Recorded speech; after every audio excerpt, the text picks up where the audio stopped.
Y News with William Theo and Darlene Basingan. Good evening. Malacañang has officially suspended classes in public schools, state universities, and colleges, as well as work in government offices on September 21st, Thursday. Rosalie Cos will tell us why.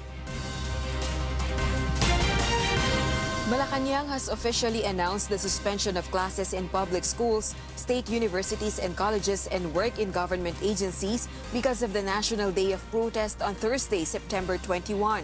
The declaration is also a show of respect to the rights of freedom of speech and peaceful assembly against the government. However, Malacañang clarified that Thursday is not a special non-working holiday, and work in private companies and classes in private schools will be up to their heads. Various militant groups have been planning to launch their massive protests against the anti-drug war and other policies of the Duterte administration.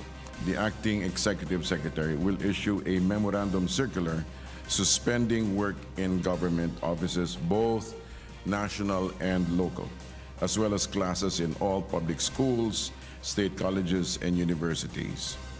Certain government agencies shall be required to provide standby emergency assistance near sites of protest actions. The law enforcers are ordered to exercise maximum tolerance and stay away from sites of the protest. Malacañang said the government will not hinder these groups from airing their concerns against the Duterte administration. The president understands that some people want to vent, and I suppose he also assumes that most people want to vent on something. The National Disaster Risk Reduction and Management Council also have canceled the supposed third quarter nationwide simultaneous earthquake drill on Thursday because only a few will be able to participate since work and classes are already suspended. Meanwhile, Malacañang said a certain post by the Presidential Security Group via social media stating classes and work in Metro Manila are suspended on November 12 to 15 is not official. Rosalie Cos, UNTV News and Rescue, Malacañang. Meanwhile, the Manila Police District considers the man who brought hazing victim Horacio Castillo III to the hospital as a person of interest. Here's why from Aiko Miguel. The Manila Police District or MPD is set to summon John Paul Solano to shed light on the case involving the death of UST law student Horacio Atio Castillo III. Solano was the one who allegedly saw the body of Castillo unconscious at a sidewalk in Barangay Balot in Tondo on Sunday morning and brought it to the Chinese General Hospital. MPD spokesperson Police Superintendent Erwin Margarejo says they will invite Solano for questioning due to his contradicting statements.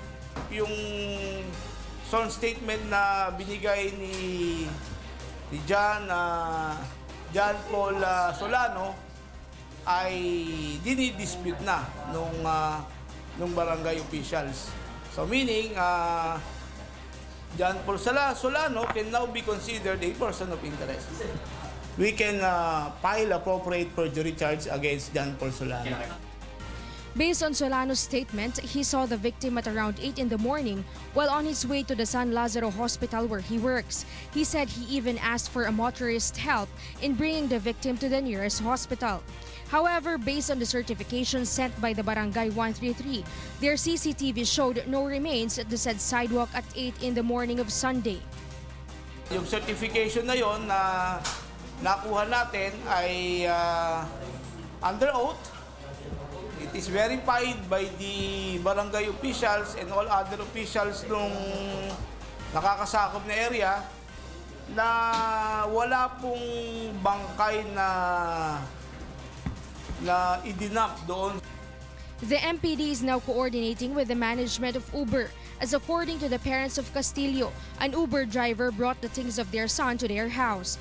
The police say questioning the Uber driver would help them trace where Castillo's things came from, which might have been the venue where he underwent hazing.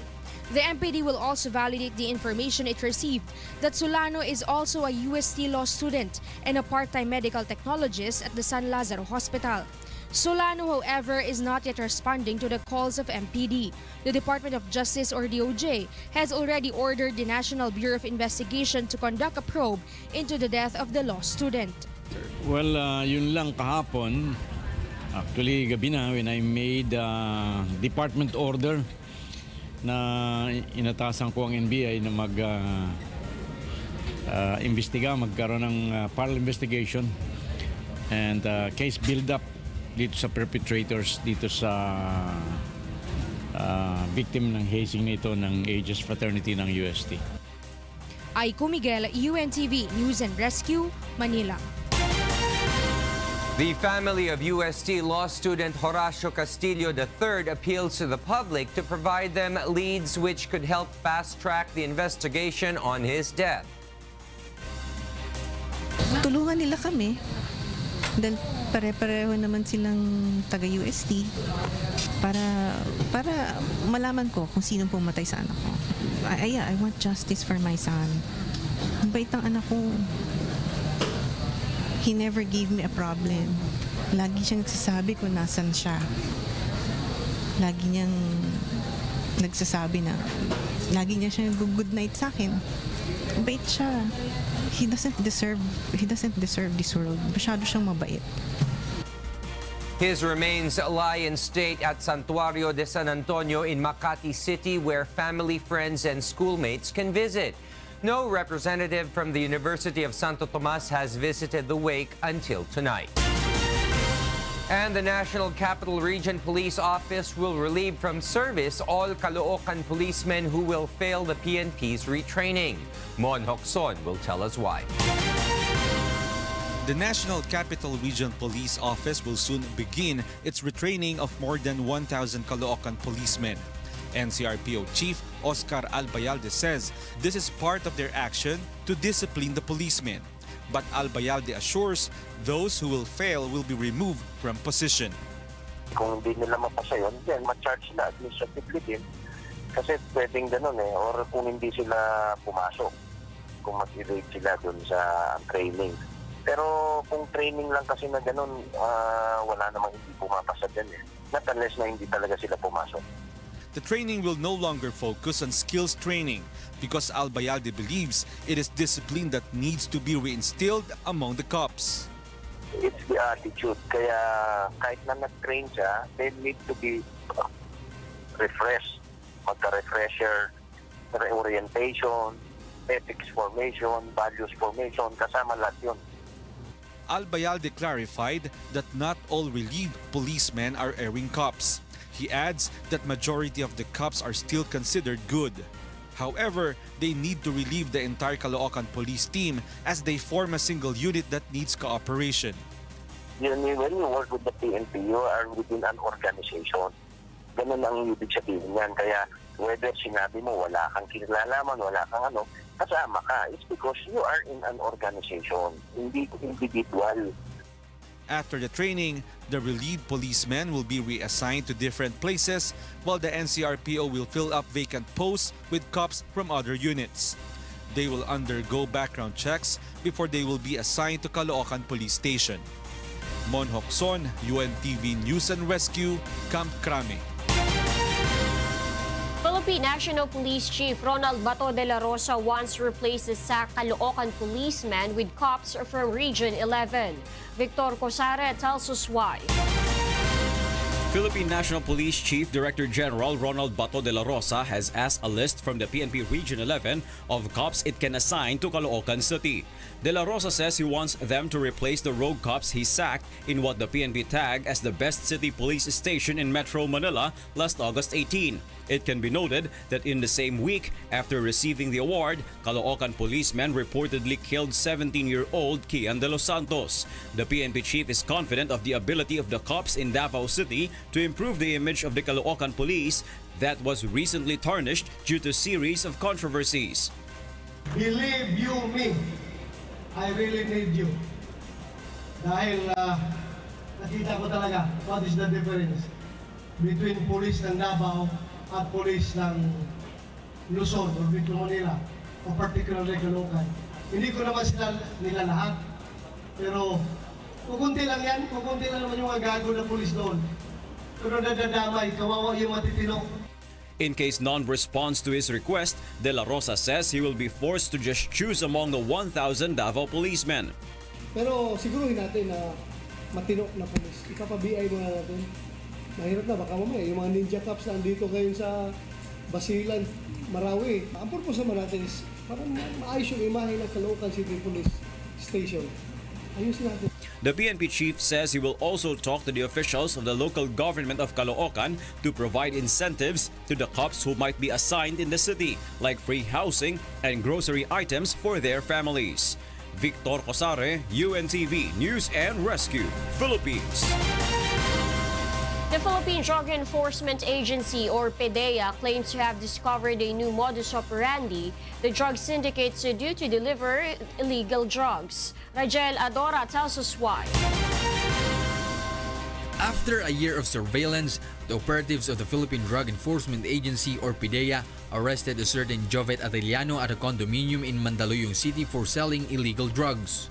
Authorities recovered from the suspect 10 sachets of suspected shabu, 500 tablets of party drugs methylepedrine, 12 pieces of volume tablets or diazepam, 83 tablets of mogadon and various types of drug paraphernalia. The amount confiscated from the suspect reaches almost 1.4 million pesos. Ang modus niya, naglilipat siya ng condominium every 6 months. So talagang napakahirap pulihin. So last year, sometime I think June or July, we started trying to check on this particular drug personality. PDEA says Ateliano was selling drugs online. Ateliano also taps the services of Transport Network Vehicle Service, or TNVS, in delivering the illegal drugs. So ginagamit nila yung Grab taxi or doon nila binibigay yung illegal drugs o dangerous drugs at pinadi-deliver. So dati noon hindi ginagamit yon, but now they're using that. Ateliano is now facing multiple charges. PDEA will coordinate with the Land Transportation Franchising and Regulatory Board and transport network companies to prevent such a modus operandi. Rajel Adora, UNTV News Rescue, Quezon City. The Senate Blue Ribbon Committee is set to recommend the filing of charges against the Bureau of Customs officials over the billion peso shabu shipment from China. Nel Maribuhok tells us why. The Blue Ribbon Committee may possibly submit its committee report this week on the investigation on the 6.4 billion pesos worth of shabu seized in Valenzuela City last May 2017. According to Committee Chair Senator Richard Gordon, included in the report are recommendations of filing of charges against Bureau of Customs officials. Ang papasok dito ngayon nakakasuhan dito sa report namin, yun ang mga customs. Ang kinasuhan so far, yun nagpapasok. Earlier, during the 9th hearing of the committee, senators expressed dismay on delayed filing of cases against personalities involved in illegal drug trafficking. According to Department of Justice, they are just awaiting the counter-affidavit of customs broker Mark Taguba, TJ Marceliana, Richard Tan, and the contrabands consignee named Fidel Anoche D. Despite this, DOJ Secretary Vitaliano Aguirre is worried on the possible fate of the case. Matter of fact, even at the beginning of this 605 kilos, many in the law enforcement personalities have said that parang patay na yung kasong yan because of the chain of custody question. During the hearing, the delayed destruction of seized of about 900 kilos shabu in San Juan City last December 2016 were questioned.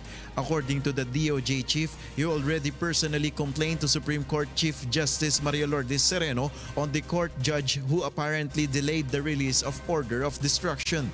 I've been wondering why this almost 900 kilos of shabu has not been destroyed. We are very much aware, and we have been guarding this seizure for since the beginning, because we are very much aware that this could be pilfered. According to Senator Gordon, it is mandatory that within the 72 hours period, the illegal drugs should be disposed. The senator plans to send subpoena to the court judge who allegedly did not take action on the matter. I'm not unreasonable. Talaga siya may sakit. Pero ang importante sa akin, malaman ng Korte Suprema na yung West, dinay-delay yung kaso. Nel Maribuhok, UNTV News and Rescue, Senate of the Philippines. Department of Justice or DOJ Secretary Vitaliano Aguirre plans to file an ethics complaint against Senator Risa Ontiveros this week. The complaint stemmed from the alleged violation of the lady senator of the Justice Secretary's privacy when she divulged in her privileged speech text messages of Aguirre with a former congresswoman. In the said speech, Ontiveros accused Aguirre and the former lawmaker of plotting to file charges against her. The DOJ Secretary says he is now finalizing the ethics complaint he will file against the lady senator before the upper chamber of Congress. Hopefully within the week. Pero ngayon, hindi man ako nagmamadali. I want to stream to make it good para maganda yung aking complaint.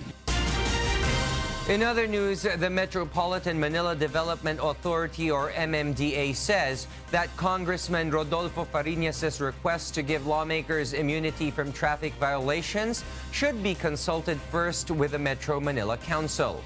Here's why from Joanne Nano.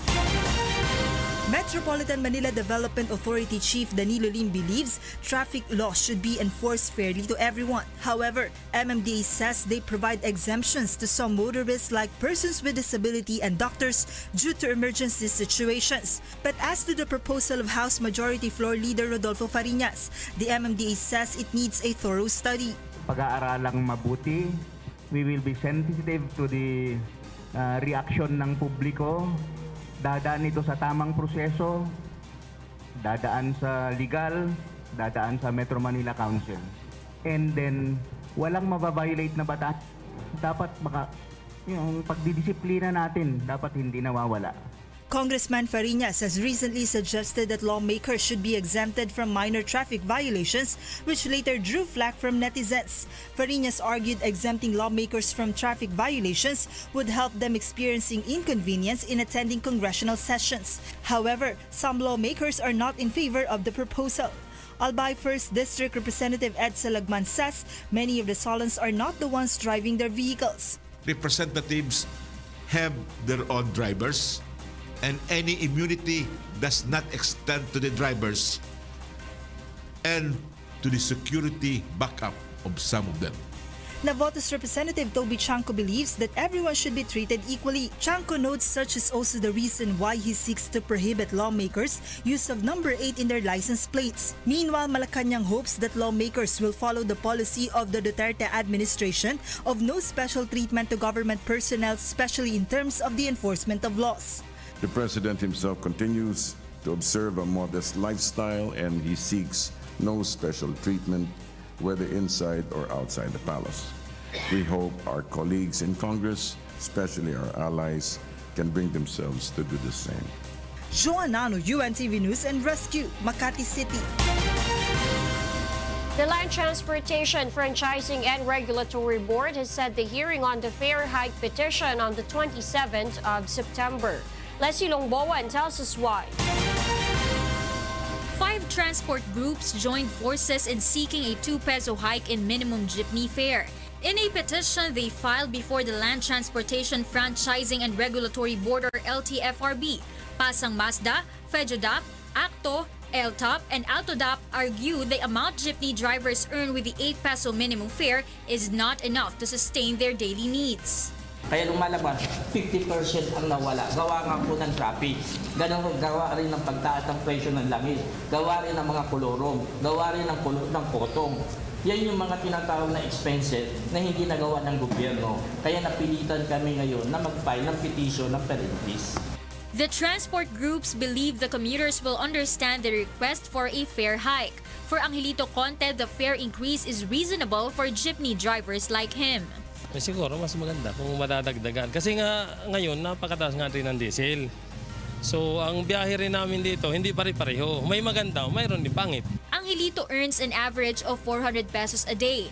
If the minimum jeepney fare increases by 2 pesos, he can take home 500 pesos to 600 pesos daily. However, several passengers we've interviewed are against it. Hindi naman siguro fair yun kasi sa mga mahal na rin ang bilihin dito, madadagdagan pa. Mas makakahirap sa mga commuters yun. Sobra-sobra naman po yata yung dos na yun. Dapat huwag naman po sobra-sobra. Yung tamang-tama lang. Kasi hindi naman lahat ng tao ay hindi naghihirap eh. The LTFRB sets the hearing on the fare hike petition on the 27th of September. The estimated number of PEJs nationwide is 200,000. With an average of 16 passengers per unit, we are talking about 3.2 million passengers who will be affected. Therefore, the increase has a social impact. Therefore, the board must thoroughly deliberate the matter. Leslie Longbowen, UNTV News and Rescue, Quezon City. The Metropolitan Manila Development Authority is set to open 4 new alternate routes in Quezon City. Here's why from Joan Nano. From the current 17 routes of the Kalayaan or Mabuhay lanes, the Metropolitan Manila Development Authority or MMDA is set to open 4 new alternate routes motorists can use to avoid the heavy traffic along EDSA. Many of these roads cover huge malls in Quezon City. Kinakailangan na yung magkaroon tayo ng mga alternatibong daanan. Dahil alam naman natin na yung EDSA ay punong-puno na. Padami ng padami yung sasakyan, taon-taon. Yung EDSA ay hindi naman lumalawak, hindi naman nadadagdagan. Motorists going to SM Mall of Asia in Pasay City from SM North Avenue or Trinoma can use the stretch of North Avenue up to Quezon City or QC Circle. From QC Circle, motorists can fly the C5 Road or Shaw Boulevard, turn to the Bonifacio Global Street, go directly to the Kalayaan flyover, and turn again to the Makati Central Business Area and exit Buendia and Macapagal Boulevard. Meanwhile, for those coming from Marikina going to SM North or Trinoma in Quezon City, they can fly the Marcos Highway and turn right to Aurora Boulevard and exit Anonas and V. Luna. Afterwards, motorists should turn right to Nia Road and turn left from the BIR Road up to North Avenue. Motorists going to Makati Central Business District from the SM Center Point in Santa Mesa, Manila may pass through Aurora Boulevard and Araneta Avenue and turn left to N. Domingo, turn right to Blumen Street and go directly to Calentong and pass through the Angbangkal going to Coronado Bridge that brings them to their destination in Makati City. Those going to Cubao Araneta Center from EDSA North Avenue can fly the BIR Road, turn right to East Avenue, turn left to V. Luna and exit Ermin Garcia Avenue, and go directly to the General Aguinaldo up to Araneta Avenue. To ensure that motorists can use the new routes without any obstacles, the MMDA will coordinate with the Quezon City government and village officials to intensify the clearing operations on the said roads. Magtulong-tulong tayo nang sa ganon, yung mga lanes na ito, mga Kalayaan roads na ito ay ma-clear of any obstacles. Alam naman natin na nandyan kaliwat kanan yung nakaparadang mga sasakyan. Kahit na mga illegal parking, kahit na mga bawal lang mag-park dyan, nandoon pa rin. So magtulungan tayo. This have to be cleared. Wala na po ngayong palakasan, hindi na po. Ang battle cry po namin, kaysa po kami idemanda ng mga gobyerno, yung motorista po yung may-ari na tanggalin nyo po yan dyan. Joan Nano, UNTV News and Rescue, Makati City. Next on Y News. Senator Antonio Trillanes IV has gone bank hopping in Singapore to belie accusations of having offshore accounts. House Committee on Justice sees possible dismissal of impeachment complaint against Poll Chief Andres Bautista. Y News will be right back.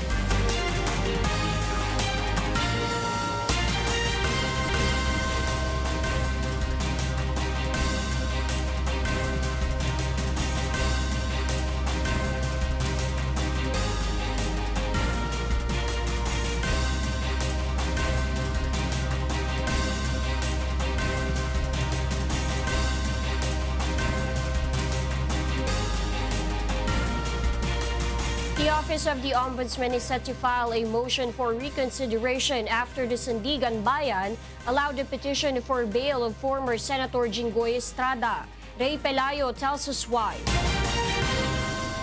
The Office of the Ombudsman maintains having strong evidences against former Senator Jinggoy Estrada in connection with the pork barrel scam. Special Prosecutor Edelberto Sandoval said they will appeal to the anti-graft court to recall the temporary freedom granted to Estrada. Sandoval adds it is not right to reverse the decision of the previous set of justices of the 5th Division who previously denied the petition for bail of the former senator. Hindi tama procedurally na on the basis of the same facts, same evidence, same exhibits, ang decision ng former division ni ganito, tapos sabi niya, hindi, ganito na, entitled not to bail. Sandoval said no member of the previous set of justices in the 5th Division are included in the new set who granted the bail petition of Estrada. The former senator cited the Supreme Court's decision on the bail petition of the former President Gloria Macapagal Arroyo. The highest court said the PCSO's cases have not shown the main plunderer in the scam in which the former president was allegedly involved. The Office of the Ombudsman said Arroyo's case should not be compared with Estrada's because the latter involves private individuals while the Arroyo's case, all involved were government officials. In other words, even if the co-conspirator has performed only one part or several parts in the continuous concatenation of criminal acts, he will be considered the main or principal accused. If the charge is plunder, he will be considered the main plunderer. The Office of the Ombudsman is still confident that they also have a strong case against Janet Lim Napoles, even if she's not a government official. If somebody is also charged in conspiracy with you, that somebody is liable and he can be classified already as public officer for purposes of convicting. Sandoval believes in the integrity of the Sandigan Bayan and he hopes that the justices will recall the granting of bail to Estrada. I still trust the Sandigan Bayan justices cannot be controlled by politics. Thank you. I was there for 16 years and chismis lang yun na may mga politikong nakialam. Ray Pilayo, UNTV, News and Rescue, Quezon City. Senator Antonio Trillanes IV has gone bank hopping in Singapore today. Here's why from Merijo Malariado. Senator Antonio Trillanes personally went to Singapore to belie the allegations of President Rodrigo Duterte that he has an offshore account in the said country. Trillanes went to DBS Bank and then to HSBC here in Singapore this morning, but found no account under his name. The managers of the banks could not release certification as he is not their client. Following his visit to Singapore, Trillanes has once again challenged the president to sign a waiver to allow authorities to scrutinize his bank accounts. So dito makikita na lahat itong mga aligasyon sa akin ni Duterte ay gawa-gawa lang niya para ilihis yung attention dun sa primary issue tungkol sa involvement ni Pulong Duterte sa illegal drugs at yung kanyang tagong yaman ni Duterte, no? At the same time, para ma-divert ang attention ko, maharas ako, masira yung pangalan ko. President Duterte initially disclosed that the Lawmaker has currency accounts in Shanghai, China, Zurich, and Geneva in Switzerland, Singapore, and in Cayman Islands. Mr. Duterte, however, notes that the senator's account in Zurich and here in Singapore are already closed. Malacañang, meanwhile, says authorities have to validate Trillanes' claims that he has a non-existent bank account in Singapore. Those things have to be verified, and apparently, like you said, the president already checked into the background of that particular account. So, Merijo Malariado, UNTV News and Rescue, Singapore. The impeachment complaint filed against COMELEC Chief Andres Bautista is likely to be dismissed according to the House Committee on Justice. Here's why from Grace Casi. House Committee on Justice Chairman Ray Umali claims to have found defects in the documents submitted by the complainants in the impeachment complaint against COMELEC Chairman Andres Bautista. First was regarding verification, and second, the complaints failed to submit authentic records to prove their allegations. They may be dismissed because it did not comply with the requirements on the form. But the endorser of the complaint, Kabayan Party List Representative Harry Roque, appealed to the committee to consider the new batch of documents they filed. Roque says they can prove that Tish Bautista has personal knowledge on Andy's alleged hidden wealth. The rules actually contemplate that defects in form can be rectified.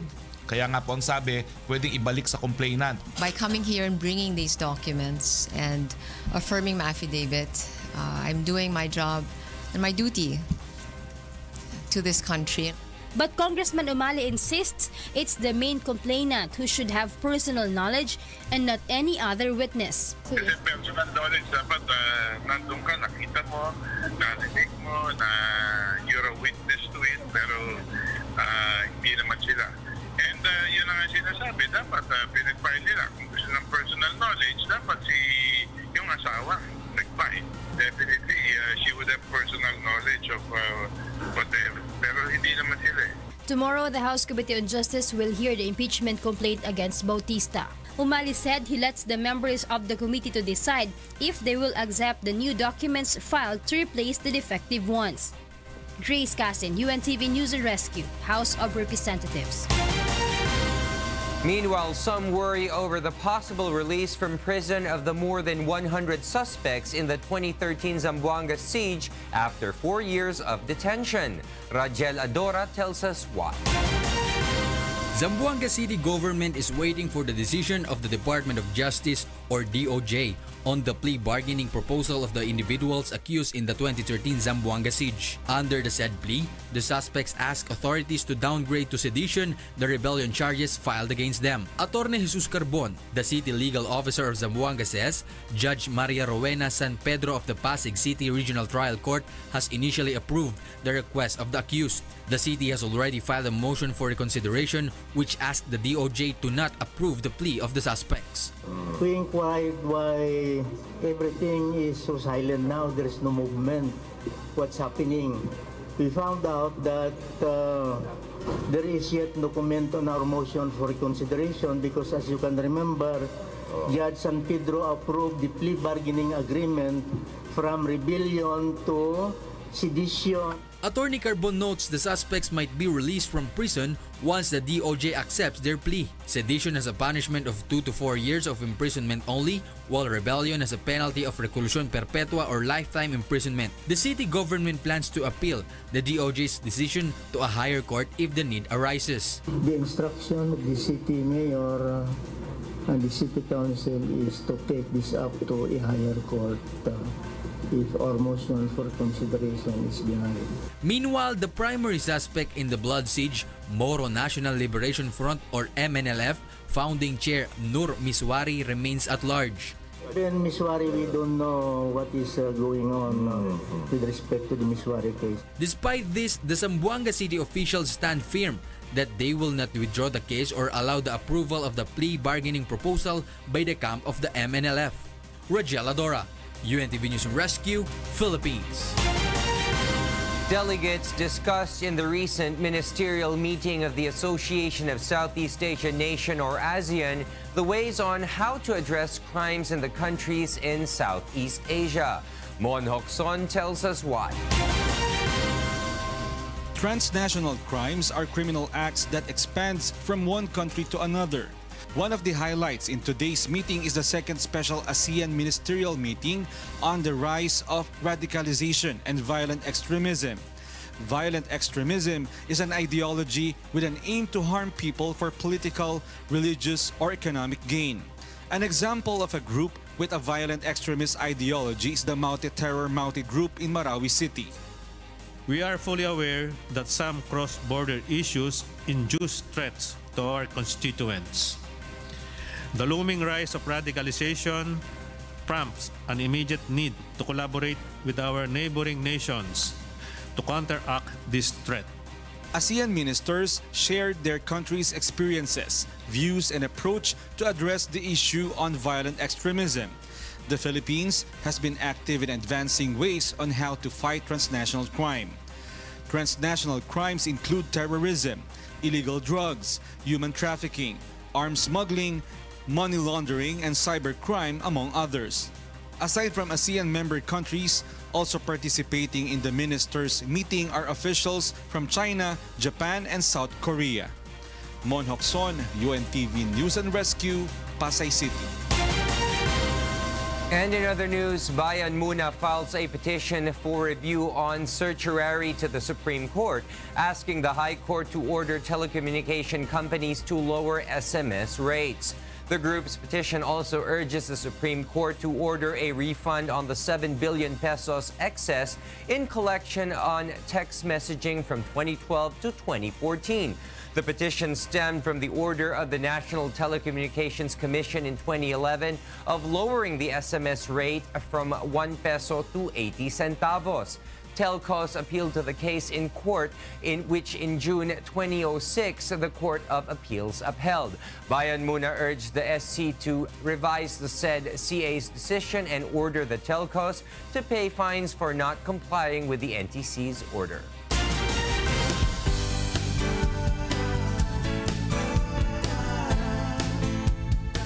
Almost 800 residents in a remote village in Panay, Rizal expressed gratitude to UNTV and its partner in public service, the Members Church of God International. Roby de Guzman tells us why.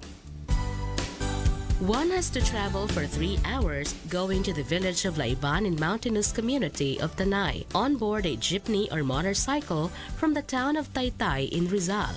Due to the long hours of travel, residents getting ill are having difficulty to see a doctor as there are no hospital or clinic in their village. They have to travel far and spend a huge amount of money if they are to see a doctor.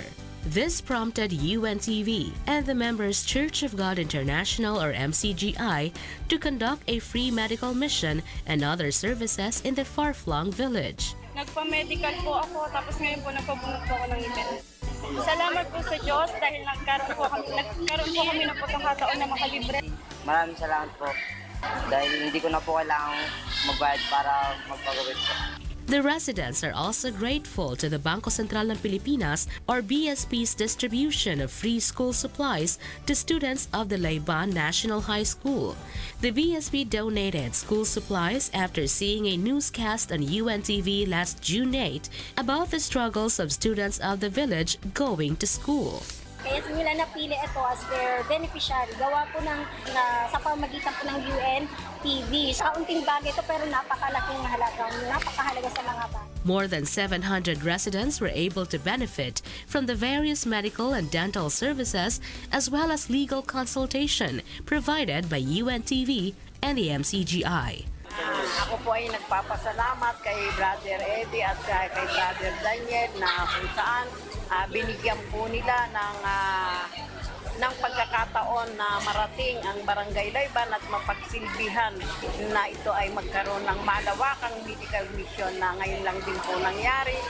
Roby de Guzman, UNTV News and Rescue, Philippines.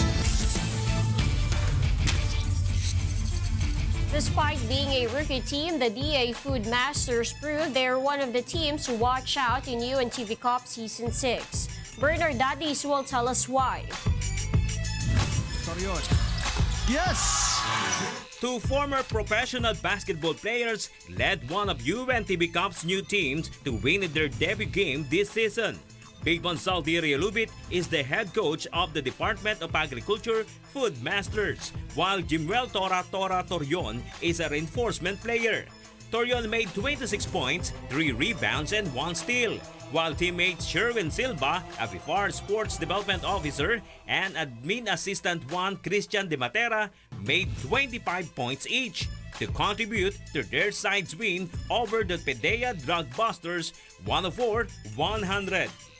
Unang-una sa mga players gustong manalo at siguro sa desire ng mga players at sa mga preparation namin sa depensa, yun ang malaking tulong sa amin. Coach Saldi also cites the advice he gives to his players as they face their opponents in the League of Public Servants. Ang sabi ko lang sa mga players na magbigay lang tayo ng magandang laban para sa ligang ito. Kasi napakagandang ligang ito dahil maraming natutulungan.